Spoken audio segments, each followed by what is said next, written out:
Throughout history, humanity has inherited lies, falsehoods woven into the very fabric of our beliefs, customs, and traditions. As the prophet Jeremiah cried out, "Yahuah, my strength and my fortress, my refuge in the day of affliction, the nations will come to you from the ends of the earth and say, surely our fathers have inherited lies, worthlessness, and unprofitable things." Jeremiah 16, verse 19. These inherited deceptions have led many astray from the narrow path of truth, replacing Yahuah's pure instructions with the traditions of men. For centuries, what we have been taught to call truth has been nothing more than a carefully constructed illusion, a system built on pagan rituals, philosophical distortions, and the blending of Yahuah's commandments with the ways of the nations has seeped into every corner of modern faith. We have inherited lies, but now is the time to awaken, to cast off these deceptions and seek the ancient paths of righteousness once more. The time is at hand to question everything we've been handed, for what is at stake is not just knowledge, but life itself. Yahushua himself warned, "Not everyone who says to me, 'Master, Master,' will enter the kingdom of heaven, but only the one who does the will of my Father who is in heaven." Matthew 7:21. If the majority are on the broad path of destruction, then surely it is time to reflect on what we've been following. The rise of Christianity from a small, persecuted sect in the remote hills of Judea to the sprawling religion we witness today is nothing short of astounding. Yet, hidden beneath the veneer of triumph lies a far more troubling reality: a faith transformed by powers unseen and doctrines that have strayed far from their ancient roots. Yahushua, the one whom many claim to follow, offered this sobering warning: "Enter through the narrow gate, for wide is the gate and broad is the way that leads to destruction, and many enter through it. But small is the gate and narrow the way that leads to life, and only a few find it." Matthew 7:13-14. Stop! If the way to life is indeed narrow, how do we explain the millions, no billions, who walk the broad avenues of modern Christianity? How did the faith of Yahushua mutate into an empire-spanning institution?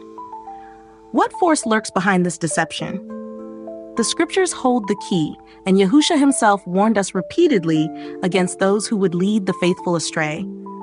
At the heart of this deception lies the whore of Babylon, a mysterious figure whose influence has ensnared nations and rulers alike. She is vividly described in Revelation. With her, the kings of the earth committed fornication, and the inhabitants of the earth were intoxicated with the wine of her adulteries. Revelation 17:2. What is this wine? What is this intoxicating doctrine that has flooded nations? The answers point unmistakably to Rome and her daughters, those denominations born from the spiritual fornication she initiated. This harlot represents a corrupt religious system that mixes truth with ancient paganism, leading untold millions into deception. And yet, Rome's daughters, the Protestant, Anglican, and Orthodox branches, continue to perpetuate many of her lies. A call to truth, not hate. This message is not one of hate. It is a trumpet blast.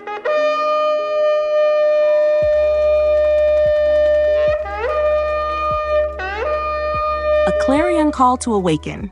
Yahuah's plea is unmistakable. "Come out of her, my people, lest you share in her sins and lest you receive of her plagues." Revelation 18:4. It is not condemnation we seek, it is the truth. Yahuah desires all men to be saved and to come to the knowledge of the truth. 1 Timothy 2:4. But to walk in that truth, we must unshackle ourselves from the chains of Babylon. The whore of Babylon and her daughters. The early followers of Yahushua, the Nazarene, proclaimed his truth across hostile lands. Yet as their message spread, resistance grew, and the faith began to mingle with the pagan customs of the surrounding nations. Compromise birthed a monstrous fusion of Mithraism, Apollo worship, and the teachings of Yahushua. By the 4th century, under Emperor Constantine, this mixture had solidified into what we now recognize as the Roman Catholic Church, the whore of Babylon. Constantine's unholy blend of faith and paganism reshaped Yahushua's teachings into a version palatable to the pagan masses. Revelation 17:5 reveals this harlot as the mother of harlots. Her daughters, the various denominations that arose after her, still cling to her corrupted ways.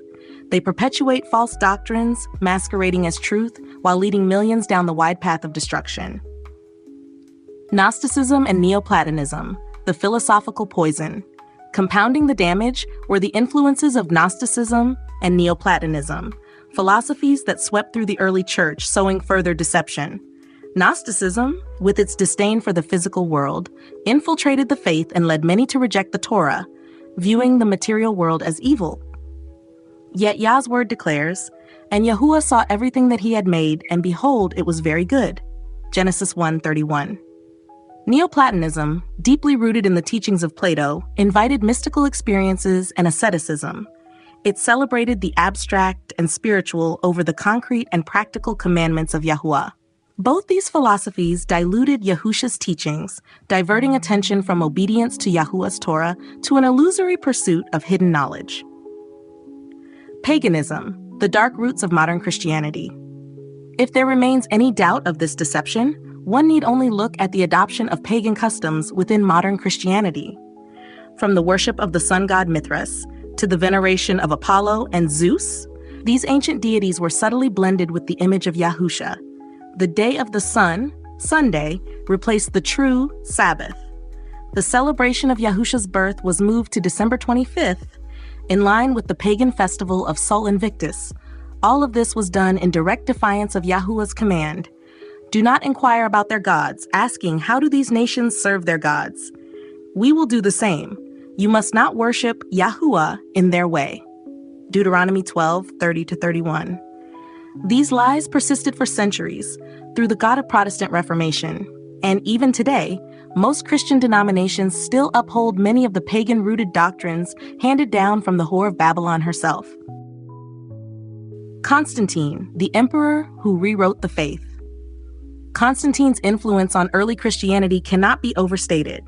Under his reign, the faith was reshaped into a tool of empire, filled with pagan symbols and practices that would have been abhorrent to Yahusha's original followers. Among the changes he enforced were 1. Sunday worship.